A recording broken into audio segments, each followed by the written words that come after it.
Hi everyone! Good afternoon. Ayan, may pupuntahan kami ni Daddy, ang aking Jisawa. Magra-ride kami mga kalalabs. Pupunta kami kila Stephanie sa San Antonio na naman. Joyride na naman ang inyong kalalabs. For the go na kami ni Daddy, ang aking Jisawa.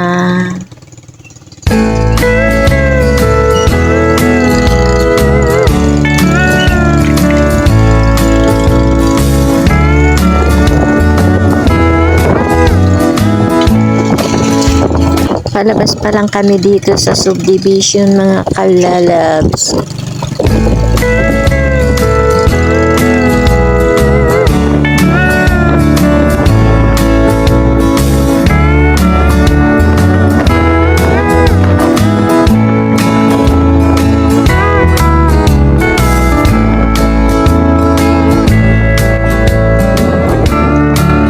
Take off kasi ni Josawa mga kalalabs, kaya ayan, naisipan na naman naming mag-ride papunta kila Stephanie.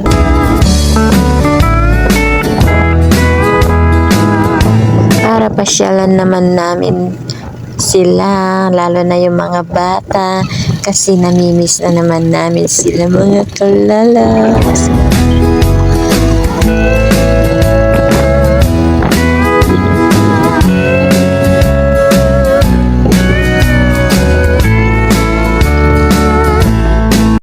Ayan, nandito na kami mga kalalabs kila Stephanie.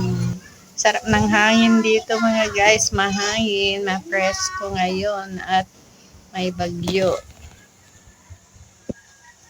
May cellphone mo. Sama ko naman si Cholo.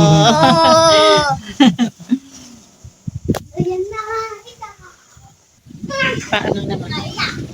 Ay, ang hangin. Ayan, nandito kami ngayon paupo-upo. Nagpabisita na naman kami at nagkakape si Daddy sa sobrang mahangin kasi mga guys. May typhoon pa dito sa amin. Ayan. Ano naman ang sasabihin mo ngay? Magkape tayo ka muna na. Ayan, ang lakas ng hangin. Kaya mahangin mga kalalabs ay dala ng typhoon. Ayan. Buti nga hindi umuulan kaya nakapasyal kami sa kanila dito sa baryo ng San Antonio kila Stephanie. At pinasalubungan naman namin sila ng pinya kasi ang daming nagtitinda sa may highway na nadadaanan namin. Kaya bumili naman kami ng ipinasalubong namin sa kanila kasi paborito ng mga bata yung pinya.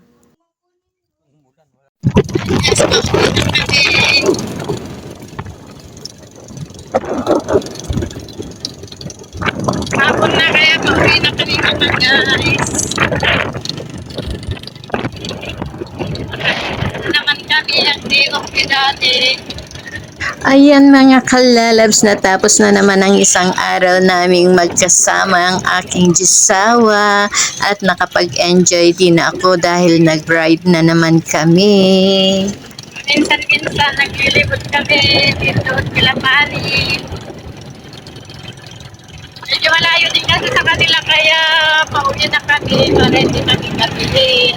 At nakakatakot sa daan, walang mga bahay-bahay.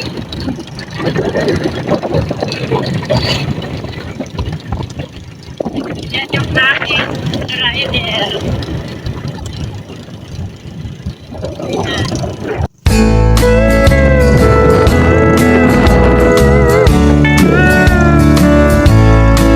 Puro mga palayan ang madadaanan mga guys, puro bukid.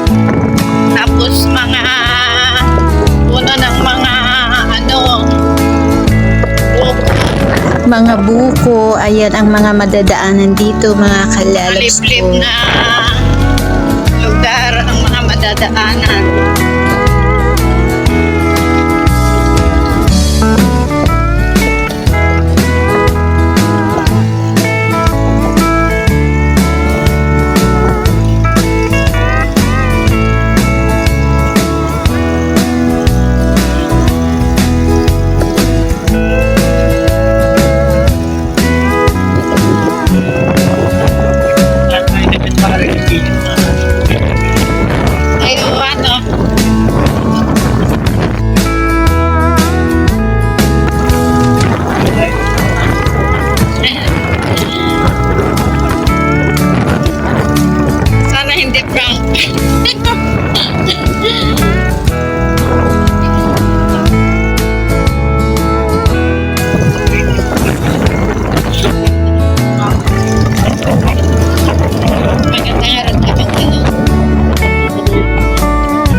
Mini bridge nila dito. Ilog.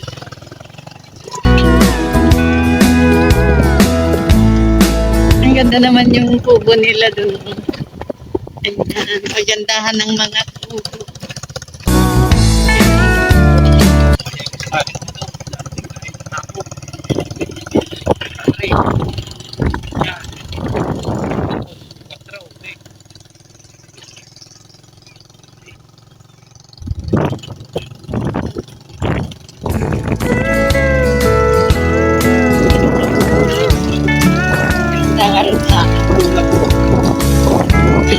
Makakris.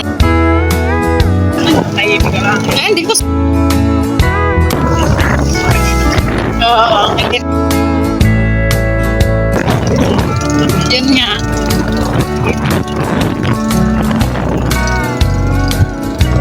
Ayan, puro bukid pa rin yung madadaanan.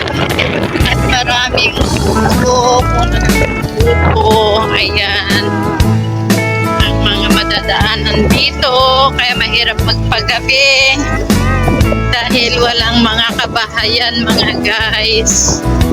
Mga kubo-kubo lang ang meron dito, mga guys. Ayan, palusong na dito.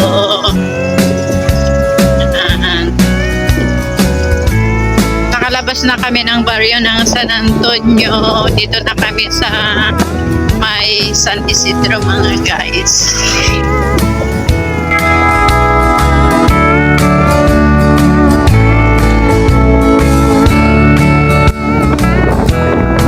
Yung mga madaanan namin, guys. So, diba? Yan ang lugar dito, mga guys. Yung mga kabahayan dito.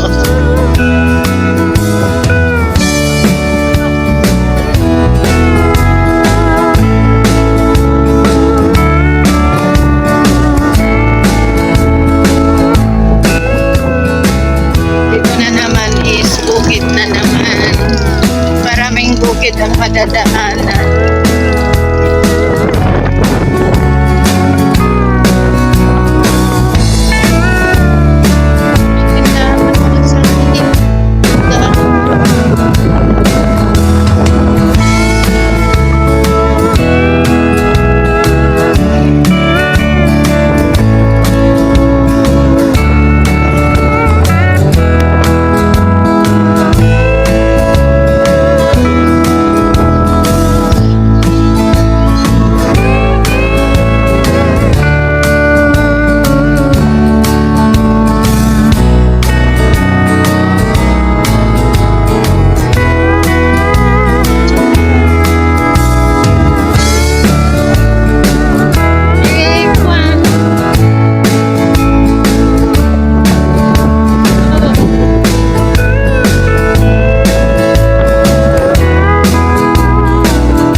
Sa San Isidro, malapit na kami sa bahay ng aking nanay.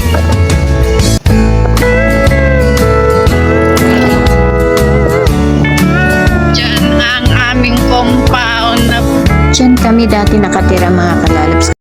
Kaya lang lumipat kami, mga kalalabs, ng tirahan. Kaya yung mga magulang na lang namin ang nakatira dyan at yung mga iba pa naming mga kapatid.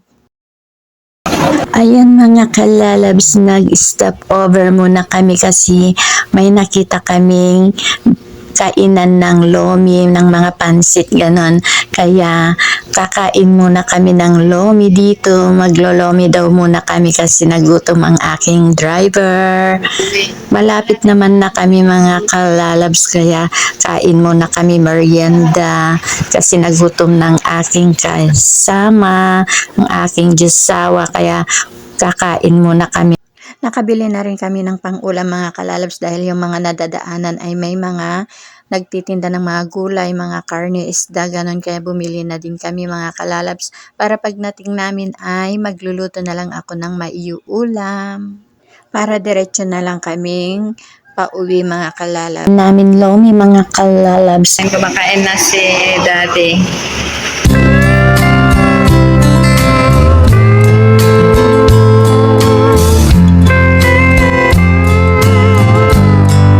At pagkatapos namin kumain ng Lomi mga kalalabs ay for the go na naman kami ni Daddy para umuwi na mga kalapit na ang uwian namin dito. Kaya ayan, pauwi na kami.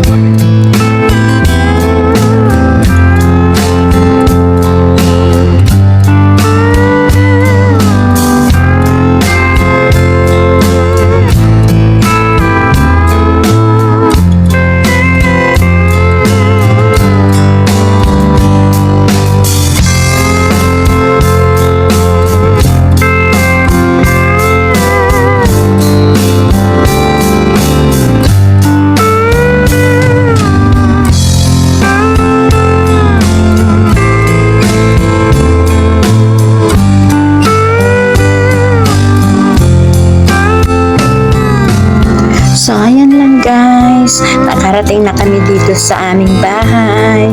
Bye. Thank you for watching. God bless. See you on my next video. Thank you for watching mga kalalabs. God bless and keep safe. Bye.